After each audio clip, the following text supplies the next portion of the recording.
Good morning.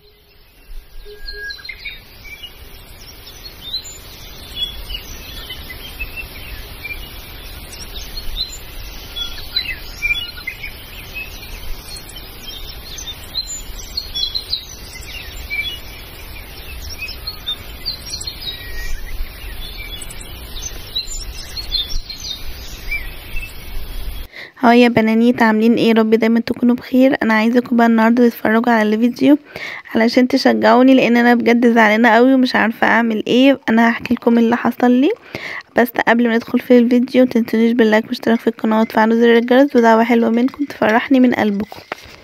انا قمت حضرت فطار بسيط كده قبل ما ابدا الروتين بتاع المطبخ. عملت كوبايه شاي بلبن، لازم اشرب شاي بلبن في اليوم. وكلت معاها قرقشتين او بقسماط. انا اوقات كتير لما ببقى لوحدي يعني ما بفطرش، بكسل اعمل فطار لنفسي لوحدي كده، غير لما احمد يعني بيبقى موجود بحضر بقى فطار فول وطعمية وبطاطس وعسل وطحينة واللازم منه يعني. على فكرة انا عندي قناة طبخ اسمها بوسي كيتشن، هسيب لكم اللينك. القناة التانية بعمل فيها طبخ، الطبخات يعني اللي بعملها في اليوم بتاعي. اتمنى ان انتوا تنوروني وتقولوا لي رأيكم في القناة. انا مش بعلم حد، انا بشارككم اليوم بتاعي، الطبخ بتاعي هنا بشارككم اليوم بتاعي والروتين وكده. اي حاجة انا بعملها في اليوم بصورها لكم، لكن هناك انا بشارك معاكم الطبخ بتاعي بس مش اكتر. واللي عنده اي وصفة او عنده اي حاجة جديدة هو عملها او هو مميز بيها ياريت يقولي عليها في كومنت، وانا هعملها معاكم وهشاركها وهقول لكم تجربتي معاها كانت عامله ازاي. وظبطنا كل حاجه وكلنا والحمد لله. نبتدي بقى نغسل في مواعين الفطار علشان نبتدي نعمل في الغدا، عشان نبتدي برضو نعمل غسيل المواعين بتاعه الغدا. احنا وراناش غسيل فطار غسيل غدا طبخ كده، تحس اللي هو يلا الحمد لله. مش عارفه، انا بفضفض معاكم والله. انا عايزاكم بس تقولولي انا عايزه ابتدي بقى روتين رمضان وتجهيزات رمضان وتوضيب بقى الشقه علشان رمضان وكده. خلاص كل سنه وانتم طيبين، فاضل شهر و10 ايام او 11 يوم. على فكره انا عيد ميلادي قبل رمضان بيوم، فانا هستنى بقى اللي انتوا تقولولي كل سنه وانتم طيبه، وهشوف بقى انتوا فاكرين عيد ميلادي ولا لا، ماليش دعوه. تعالوا بقى احكي لكم على اللي حصل. انا كنت قاعده عماله اعمل مونتاج، انا كان عندي وصفات كتيره قوي على الموبايل، وكنت قاعده عماله اعمل لهم مونتاج. انا ماما كانت عامله لي وصفات كتيره قوي حلوه، وكنت اول مره اجربها، وبجد يعني انا زعلانه جدا. كنت عماله اعمل مونتاج وقلت كل يوم بقى هقعد انزل في الفيديو واعمل وصفات، وكان في وصفات جديده وكنت اول مره ان انا اعملها. ففجاه مش عارفه التليفون بعتلي رساله، وانا كنت عماله ادوس بلعب يعني في الموبايل وعماله ادوس، فدوست بسرعه على الرساله دي، ففجاه لقيت الموبايل اتقفل وفتح تاني لوحده. فالمهم دخلت بقى اكمل المونتاج بتاعي، قلت اما ادخل بقى اكمل عادي شغلي طبيعي. دخلت بفتح بقى الفيديو اللي انا كنت بسجل فيه، لقيته بيقولي ان الملفات مفقودة. فانا اترعبت بيني وبينكم يعني من الرسالة دي، ما كنتش مطمنة. فدخلت على الاستوديو يعني بتاع الموبايل، لقيت الكاميرا والفيديوهات اللي انا مصوراها بالموبايل مش موجودة. كل الفيديوهات اللي انا مصوراها والكاميرا مش موجودة، لكن الصور بتاعت الفيسبوك والتيك توك والانستا كلهم موجودين.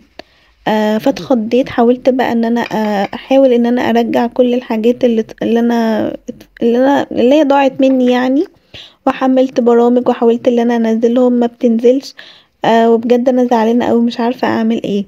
فياريت اللي عنده حل او مر بالتجربه دي وحلها ياريت يكتب لي في كومنت يساعدني ان انا ارجعهم، لان بجد كان في وصفات كتيره جدا وانا زعلانه عليهم. انا مش عارفه بجد، انا عماله اعيط والله من اول امبارح. فياريت اللي عنده حل ياريت يقول لي يعني. انا بقى خلاص كلنا، وزي ما انتوا شفتوا كده المطبخ الجميل المكركب. طبعا احنا كلنا بنمر اوقات يعني بالمنظر ده عادي يعني. فهبتدي بقى ان انا اعمل الروتين، هنضفه بقى كده تنظيفه سريعه.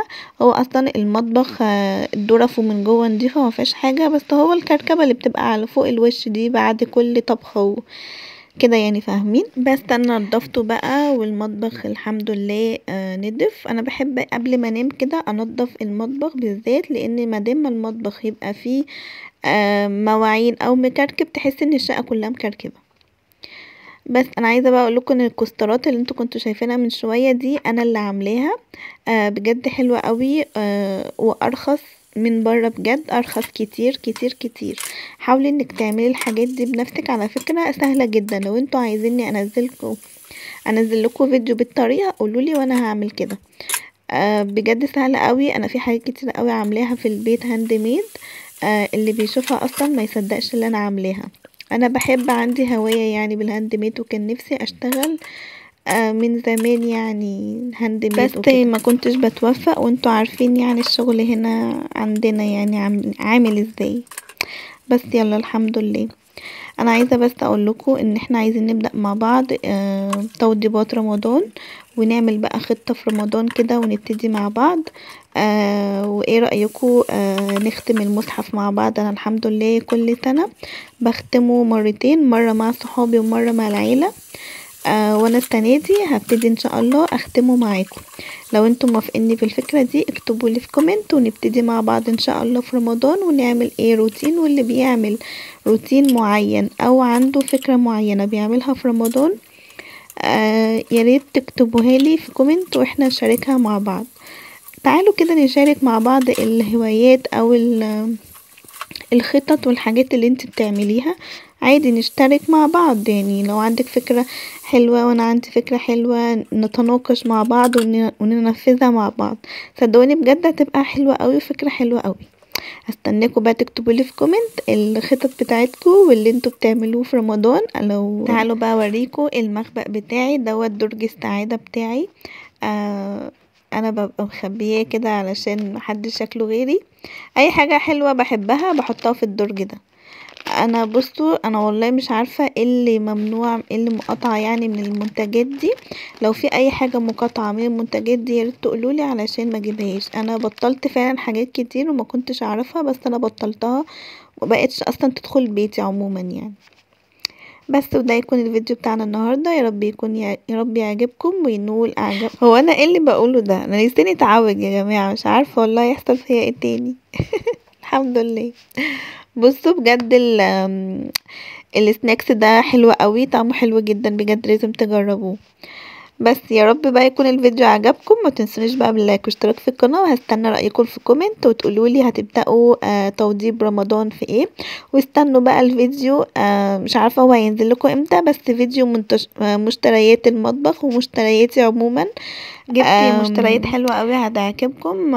جبت يعني حاجات لرمضان وحاجات وجبت بيجامه حلوه قوي. بصوا انا هجمع المشتريات بتاعتي ولما اخلصها هعمل لكم فيديو مختصر بيها. وبس كده، باي باي.